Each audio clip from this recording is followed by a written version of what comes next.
In this video here, I talk about how our mental health can be trained just as much as our physical health can be. Lockdown was without a doubt a challenging time for everybody on the planet. In my own case, I was having to build in 15-minute breaks into my lesson plans to teach at uni, trying to teach a practical subject online so I could go and give my wife chemo meds, inject her, empty a sick bucket, make sure she was okay, before turning the smile back on and trying to teach students over the internet. Managing and teaching those students online meant my work rate was about 60 to 80 hours a week. I was trying to homeschool the kids and look after a young puppy. It was without a doubt a challenging time, and I actually had to take myself out of the scenario because I was being pushed so close to the mental edge that I didn't really know where I started and where I ended. And as with most things, you get through it eventually. And fast forward to this year, start of this year, where things got really taxing at work in terms of job stability and everything else. A lot of my colleagues really struggled, and rightly so. It was an extraordinarily stressful time. However, I never really slipped into that dark place that I expected myself to go. Really introverted, really worried, sleepless nights. Don't get me wrong, I was stressed and I was worried, but somehow I just seemed to cope with it, perhaps better than I expected. And here's why, I think. Our bodies are either in or are trying to return to a state called homeostasis, where our blood pressure, heart rate, fluid, respiratory rate, and many other physical markers are in a steady state, essentially resting. So when we exercise, we push ourselves over and above this range, all these markers elevate, and when we stop, they return to a steady state. The thing is, with training, not only does it return to homeostasis faster, a sign of improved fitness and recovery, but also the baseline changes. So in homeostasis, our blood pressure is lower, our resting heart rate is lower, and our respiratory rate is lower. The upper end also changes as well. After we recover from our exposure to the stress of intensive exercise, the next time we push ourselves up to that point, our body doesn't, or at least shouldn't, have to work quite so hard. We get physically fitter and stronger. The same is true of mental fitness, and as long as our exposure and experience of mental stress and intensity is followed by a period of recovery, i.e. we're not in a prolonged state of worry or uncertainty, loneliness, fear and so on, then we can become mentally stronger. Ideally, we can control this by putting ourselves out of our comfort zones on our own terms. Fasting, cold water swimming, overcoming social situations and so on. As a result, our threshold and our ability to return from stress is a little bit higher and faster. How many times have we seen people who are highly stressed at work lose the plot in a supermarket queue, or disproportionately dealing with their kids? And I've been that person. If you overstress, you break. Physically, you get injured or ill, and mentally you break down and also get ill. And this isn't purely a hypothesis. In Kenny Pride's notorious book, The Medal Factory, he outlines some research carried out with GB athletes, so-called twins. One fulfilled the criteria for elite and the other super elite, and they were anonymously compared side to side and interviewed. They had similar career trajectories up to a point, very successful internationally and a medal winner.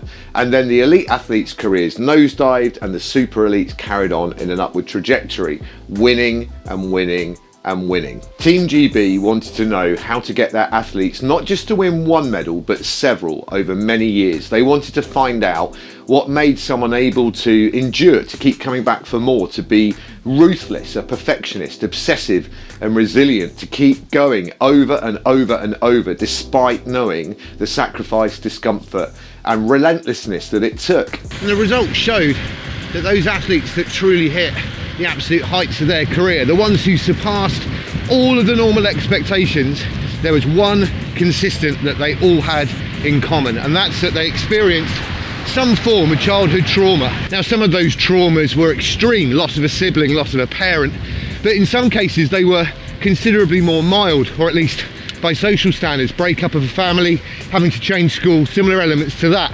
It demonstrates that our exposure, our experience of challenge, of discomfort, can help us later when we experience it again. It's pretty obvious. It's no different to when we're training in sport. Our ability to push that baseline up means the next time our baseline is raised up a little. We hear it time and time again when people talk about people from tough and challenging backgrounds, people that have grown up without much money, in poverty, with broken homes, abusive parents, that kind of stuff. It makes them tough individuals. It's a given, we know this. But the inverse is also true.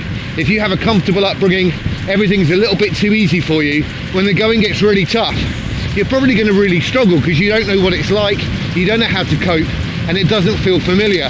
One of the biggest things that surprises me about this channel is the likelihood is that you're not subscribed to this channel.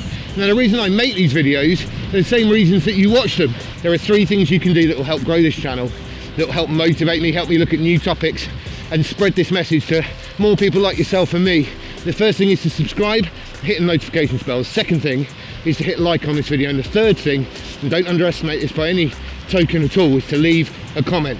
There is a 4th thing, and that's to watch the video all the way through, right to the very end, and also check out some of the videos in the playlist that I put together that are similar to this one. Thanks for watching. There are things that we can willingly do to expose ourselves to a little discomfort and develop our mental strength.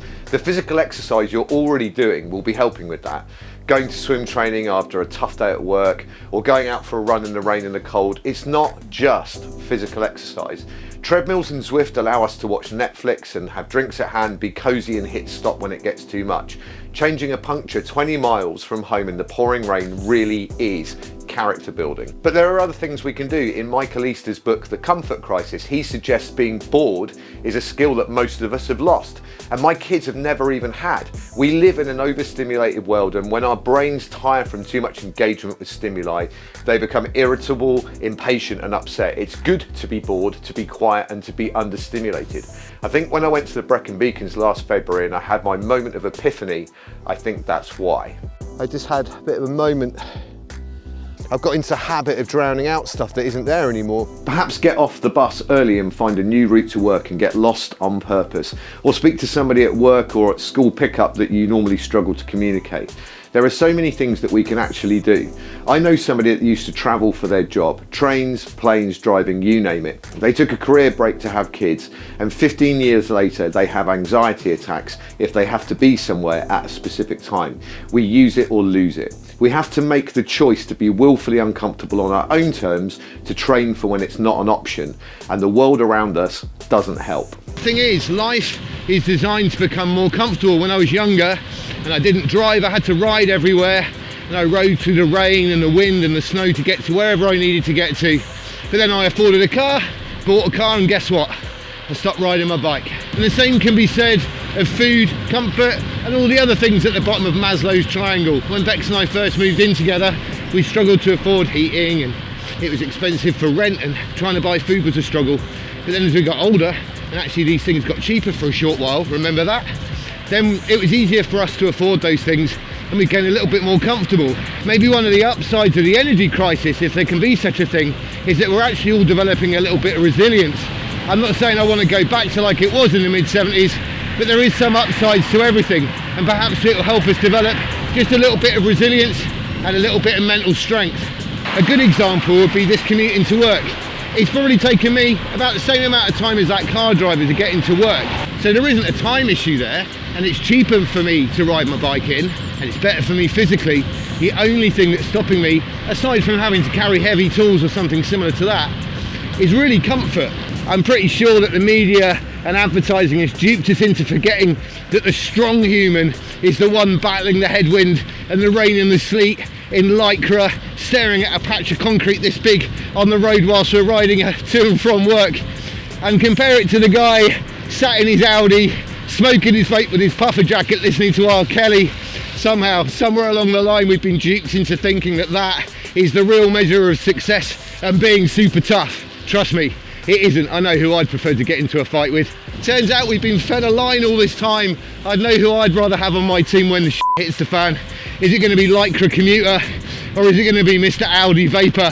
Thanks so much for watching. If you aren't subscribed to the channel, and so many of you aren't, if you could hit the subscribe button and hit the notifications bell, it will help the channel hugely, as will hitting the like button and leaving me a comment. The algorithm loves interaction with you guys, and the whole reason why I make these videos is the same reason you watch them. So if you watch them, show the algorithm you're enjoying it, and I will make more of them. I'll see you on the next video, and until then, look after yourselves.